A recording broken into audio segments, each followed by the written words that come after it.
Back to Hardball time for the Sideshow. We just had Lindsey Graham, the senator from South Carolina, and I do like it when the U.S. Senate gets lively. Here's Senator Graham and Democratic Senator Barbara Boxer, both pals of Hardball, duking it out over the stimulus bill today. Look at this bill. This bill has got to be done by tonight. And we're figuring out as we go what's in it. Will the senator yield for a question? Yes. I find it really rather amazing that the senator is holding up a bill, theatrical. Did you ever do that when George Bush was president and he sent down a bill twice as big as that? Did he ever do that? Do you ever? Because you can do that. That's theatrics. You can do that. I will put my ability to speak my mind to my party up against anybody, including you. I don't question your motives as to why you're doing what you're doing. Let me go on and ask you another question. No, it's my time.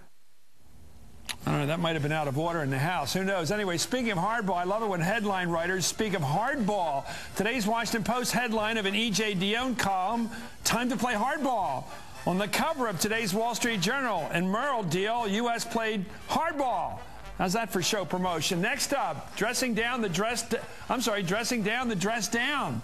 Isn't former Bush Chief of Staff Andy Card getting a bit dainty? Check this out. See these photos of President Obama at work? It's something of a departure, certainly in dress code, from President Bush, who required a coat and tie in the Oval Office at all times. Well, it seems that precious Andrew doesn't like what he sees. He said, quote, I do expect him, that's President Obama he's talking about, to send the message that people who are going to be in the Oval Office should treat the office with the respect it has earned over history. The office has earned respect. Anyway, well, let's think of a couple of smart decisions that were made while the Bush administration was smartly dressed. You know, in full suit and tie. Let's see, starting a war over a baseless argument.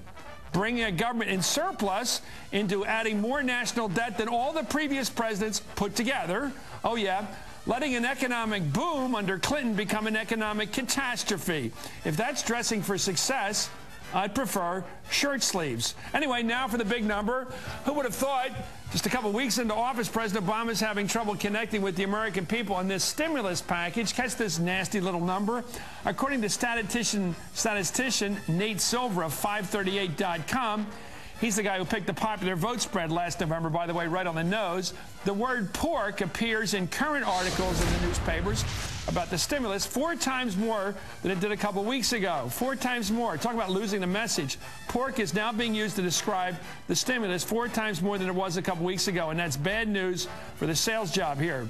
Tonight's big number. Up next, President Obama gets tough with his critics and finds his voice as he pushes for the stimulus plan.